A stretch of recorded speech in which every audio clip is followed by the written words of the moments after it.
साक्षरता का अर्थ होता है पढ़ने लिखने और समझने की क्षमता।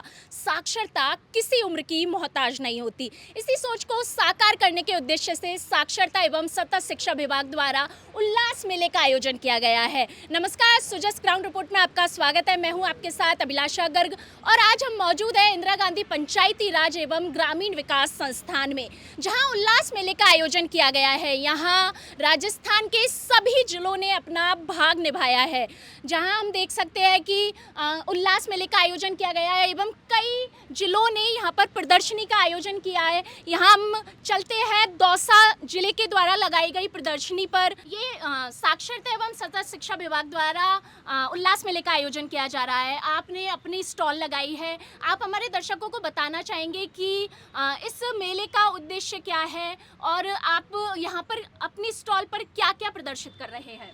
साक्षरता का मैडम आजकल व्यापक पैमाना हो गया है। पहले साक्षरता सिर्फ पढ़ने लिखने को माना जाता था।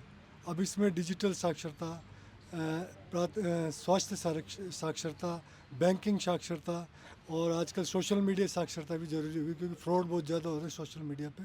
फेक कॉल से लोग अकाउंट खाली कर देते हैं। तो साक्षरता का उद्देश्य बड़ा हो गया है आजकल। उस लिखना, अक्षर ज्ञान या संख्या ज्ञान वो नहीं है आजकल, इसका बड़ा उद्देश्य है। यहाँ पर हमने स्टॉल में दौसा ज़िले ने राजस्थान में सबसे पहले टारगेट पूरा किया था असाक्षरों को साक्षर करने का ऑनलाइन।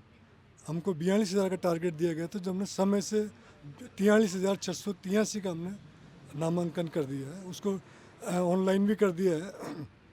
प्रदर्शनी में हमने बताया है, हमने लर्नर्स का सर्वे कैसे किया,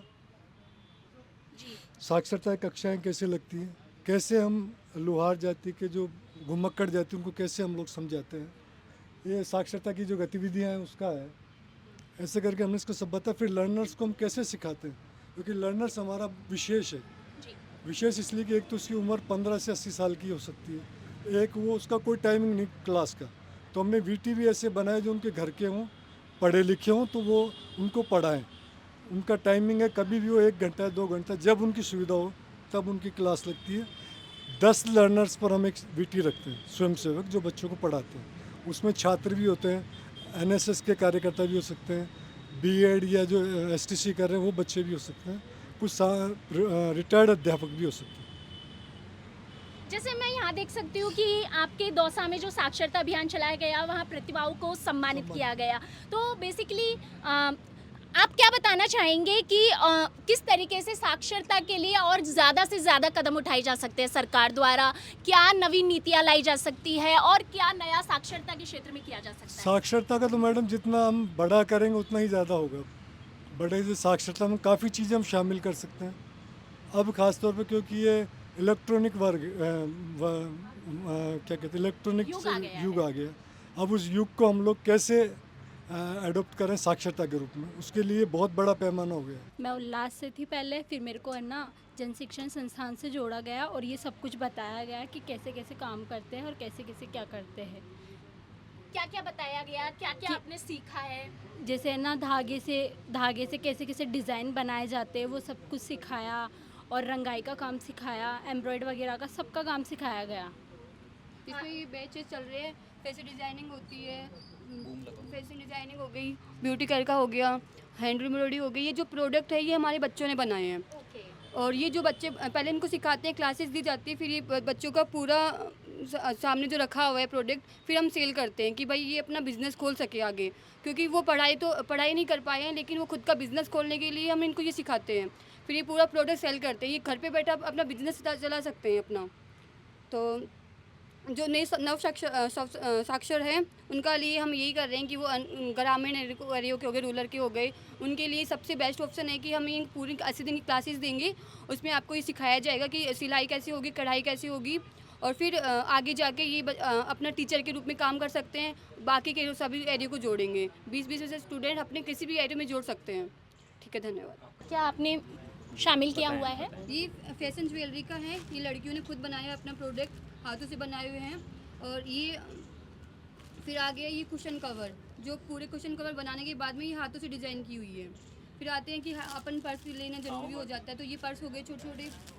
और ये फिर उसमें आ गए टेडी बियर्स वगैरह, कुशन कवर हो गया, कुर्ते हो गए, पर्स हो गए, बैग हो गया।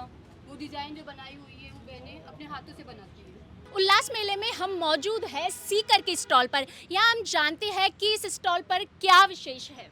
नमस्कार, उल्लास मेले की में सीकर की स्टॉल पर आपका हार्दिक स्वागत है। मैं सहायक परियोजना अधिकारी शिक्षा नगरी सीकर जिले की स्टॉल पर आपका हार्दिक स्वागत करता हूं। हम शिक्षा के क्षेत्र में जो 1 से लेकर 14 साल तक के जो छोटे बच्चे होते हैं उनमें तो आरटी के तहत गवर्नमेंट बहुत प्रयास कर रही है, लेकिन 15 साल से ऊपर के जो लोग हैं जो किसी कारणवश नहीं पढ़ पाए हैं उनके लिए हम उल्लास प्रोग्राम, जो भारत सरकार की एक बहुत बड़ी परियोजना और एक बहुत बड़ा लक्ष्य और उद्देश्य, उसके तहत हम काम कर रहे हैं। हम सीकर ज़िले में पहले भी बहुत अच्छा काम कर चुके हैं। आदरणीय हमारे जो पहले शिक्षा अधिकारी थे साक्षरता में, राकेश कुमार जी लाटा, उनको राष्ट्रपति पुरस्कार भी साक्षरता के क्षेत्र में प्राप्त हो चुका है। और अब हम एक बहुत ही बड़ा इनिशिएटिव लेके आ रहे हैं भारत में पहली बार कि एक हमारे जो बुजुर्ग लोग हैं वो हमेशा स्थानीय बोली में ही समझने की कोशिश करते हैं। सबसे बड़ी प्रॉब्लम आती है कि भारत सरकार जो और राजस्थान सरकार जो जयपुर और न्यू दिल्ली से जो चैनल शुरू हो रहे हैं वो उनमें हिंदी और इंग्लिश का ही कंटेंट मिलता है। तो हमारे ज़िले में 12 ब्लॉक हैं, तो उनमें हमारी जो लोकल भाषा है मारवाड़ी, तो हम कोशिश ये चाहते हैं कि एक इंडिया में पहली बार एक मोबाइल ऐप विकसित करें इसके लिए। और हमारे जो बुजुर्ग हैं, महिलाएँ हैं, किसी भी कारणवश नहीं पढ़ पाए हैं वो लोग, उनको पढ़ाने का हम कार्य करें और इसके लिए हम बहुत प्रयासरत हैं। मैं पहले भी एक बार 2017 में जो भर्ती परीक्षाओं में जो कोचिंग कर रहे थे उन बच्चों के लिए एक वेबसाइट और ऐप विकसित कर चुका हूं। और अब हमारा भी यही प्रयास है कि हम सीकर ज़िले में पहली बार ये ऐप के माध्यम से स्थानीय भाषा में उनको शिक्षा देने का प्रयास करें, क्योंकि स्थानीय बोली सर बहुत ज़रूरी होती हैं। धन्यवाद, थैंक यू। हम मौजूद है उल्लास मेले में उदयपुर की स्टॉल पर, जहाँ हम बात करेंगे चंद्र प्रकाश जी से। नमस्कार, मैं जिलों की नगरी उदयपुर से चंद्र प्रकाश जैन।